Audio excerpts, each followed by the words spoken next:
All right, welcome back to my channel. I decided to do a video this morning. Yesterday was the Sabbath day, and in Elders Quorum we talked about a talk from Elder Dykes from the April 2021 General Conference, and it was "Light Cleaveth unto Light." Uh, Along those lines of the title. I don't remember it right off the top of my head, but anyway, as I was studying this morning in the Come Follow Me section of the Doctrines and Covenants 84, I came across verses 43 through 58 talking about the importance of Scripture study and how it relates to faith and receiving the light of Christ, the Holy Ghost, and receiving the enlightenment that we seek. It also talks about all the children of Zion being under condemnation for treating lightly the Book of Mormon, and that if we don't repent and remember the Book of Mormon or the New Covenant, not only to say but to do according to that which the Lord has written, that they may bring forth fruit. And let me just read it. This is Doctrines and Covenants 84, verses 43 through 58. And now I give unto you a commandment to beware concerning yourselves, to give diligent heed to the words of eternal life. For you shall live by every word that proceedeth forth from the mouth of God. For the word of the Lord is truth, and whatsoever is truth is light, and whatsoever is light is spirit, even the Spirit of Jesus Christ. And the Spirit giveth light to every man that cometh into the world, and the Spirit enlighteneth every man through the world that hearkeneth to the voice of the Spirit. And everyone that hearkeneth to the voice of the Spirit cometh unto God, even the Father. And if you go back to Doctrines and Covenants 76, coming unto the Father, receiving the testimony of Jesus, and being faithful in the testimony of Jesus, and receiving the fullness of the Father is to enter into eternal life. All right, now back onto the scriptures. So verse 48 is where I'm at now. And the Father teacheth him of the covenant which he has renewed and confirmed upon you, which is confirmed upon you for your sakes, and not for your sakes only, but for the sake of the whole world. And the whole world lieth in sin, and groaneth under darkness, and under the bondage of sin. And by this you may know they are under the bondage of sin, because they come not unto me. For whoso cometh not unto me is under the bondage of sin. And whoso receiveth not my voice is not acquainted with my voice, and is not of me. And by this you may know the righteous from the wicked, and that the whole world groaneth under sin and darkness even now. And your minds in time past have been darkened because of unbelief, and because you have treated lightly the things you have received, which vanity and unbelief brought the whole church under condemnation. And this condemnation resteth upon the children of Zion, even all. And they shall remain under this condemnation until they repent and remember the new covenant, even the Book of Mormon, and the former commandments which I have given them, not only to say, but to do according to that which I have written, that they may bring forth fruit meet for their Father's kingdom. Otherwise there remaineth a scourge and judgment to be poured out upon the children of Zion. So the Lord here is telling us that we need to study the scriptures, and not only with our Come Follow Me, but to remember the Book of Mormon, and to study from the Book of Mormon, and to balance. We need balance in our studies. We can't just study just one book, but we do need to be reading the Book of Mormon, studying the Book of Mormon daily, as the prophets have asked us to do. That's something that I know that I need to work on, since I have been doing the Come Follow Me. I haven't really been cross-referencing as much as I should, and getting to the Book of Mormon and remembering the Book of Mormon as I should. So I know that I need to repent of that and do all I can to remember the Book of Mormon and not treat those things lightly. I think of the prophet Joseph Smith and how he loved the Book of Mormon, and how Hiram Smith loved the Book of Mormon, and the early brethren and the leaders of the church loved and revered the Book of Mormon, and our current leaders love and revere the Book of Mormon. I love the Book of Mormon. It was definitely a game changer in my life. It brought me to receive the testimony of Jesus Christ and to seek after his ways. And so repent I will, and I will make sure that I study from the Book of Mormon every day and weekly, and add it to my studies because it's one of the most important books that have come forth in our time. So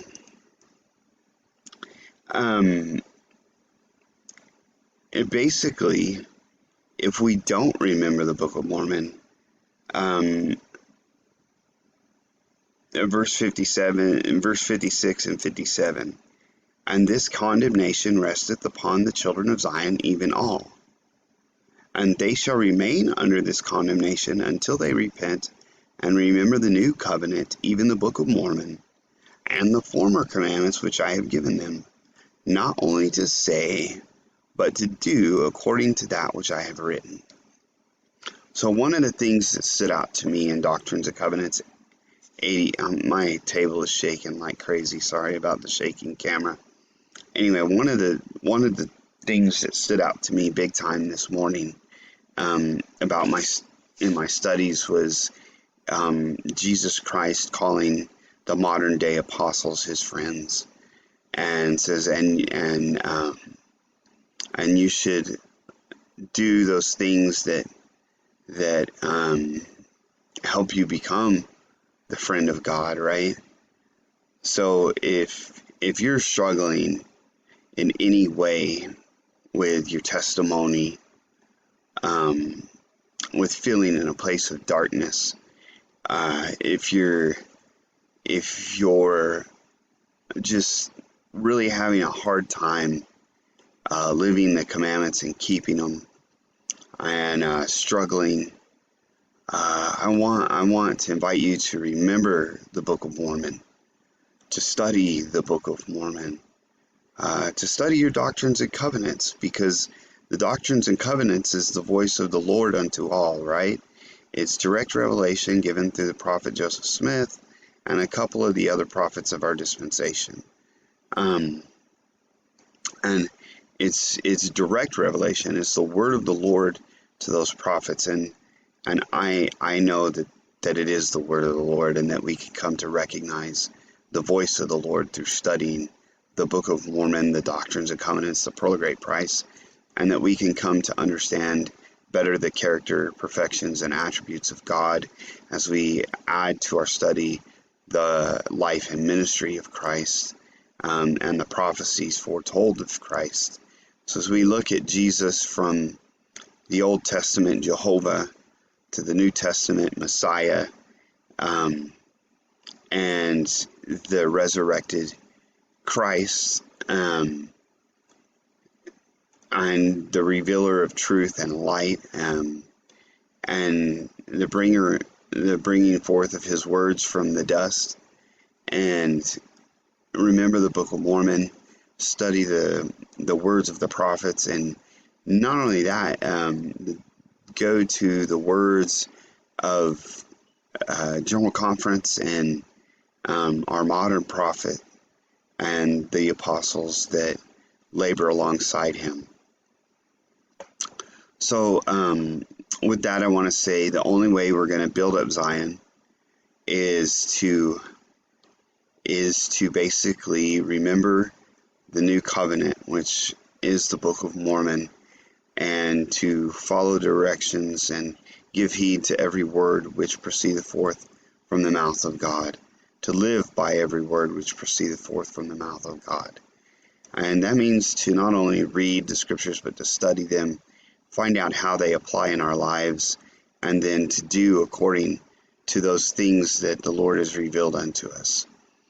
President Nelson has taught us here lately to increase our capacity to receive revelation, to hear the voice of the Lord, to grow into the principle of revelation, to increase our faith, to study the miracles of God, and to repent of our sins and come unto Him.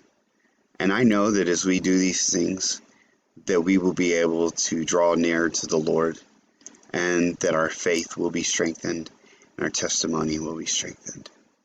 I know that the Holy Ghost loves us, and I seen this in a tweet yesterday, and it was a quote from Peter Black on Twitter, and his it was made in his elders quorum, and it was basically that the Holy Ghost loves us. And I know that the Godhead is perfectly unified in their love of the human family. I know that not only does Heavenly Father and Jesus Christ love us, but the Holy Ghost loves us, and He wants to give us the direction and the revelation that we need for our lives and for our families, and that we will be able to receive more light, and that light will cleaveth unto light if we are willing to hear the voice of the Lord and come unto Him. Please remember the new covenant. Let us come out as a church from under condemnation and build Zion without the scourge and judgment that the Lord has promised to pour out upon us if we do not remember the Book of Mormon. So with that, I'd like to bear my testimony that I know that the Book of Mormon is the Word of God, that it has come forth in this dispensation to convince the Jew and the Gentile and the Lamanites that Jesus is the Christ, the Son of the living God, that God has covenanted with His people and is gathering Israel. In Ezekiel, it talks about, Ezekiel 37, it talks about the stick of Judah and the stick of Ephraim, or the stick of Joseph being combined together. And I testify that the Book of Mormon is the stick of Joseph, and that the Holy Bible is the stick of Judah, and that with these two sticks, it signifies that the last great gathering of Israel has begun and is taking place. President Nelson has said that the gathering of Israel is the most important work going on upon the earth today. We have a lot to do in a short amount of time. And I believe it was also President Nelson who said, there never has so much been required of the saints in such a short amount of time as is being required of us. So I want to invite you to arise and let your light shine, which is the light of Christ. You gain more light through prayer, the study of scriptures, and seeking revelation, and to come to know the Lord Jesus Christ. I know that Jesus is the Christ, the Son of the living God, that He lives, that He's resurrected, glorified being. I know that He's going to come again, and that He is going to cleanse the earth of all wickedness, and that we will live in 1,000 years of peace and establish the king, and that He will establish His kingdom and reign upon the earth and prepare the earth and its inhabitants and the families of the earth to be presented unto the Father, a presentable sacrifice. And I testify of these things in the name of Jesus Christ. Amen.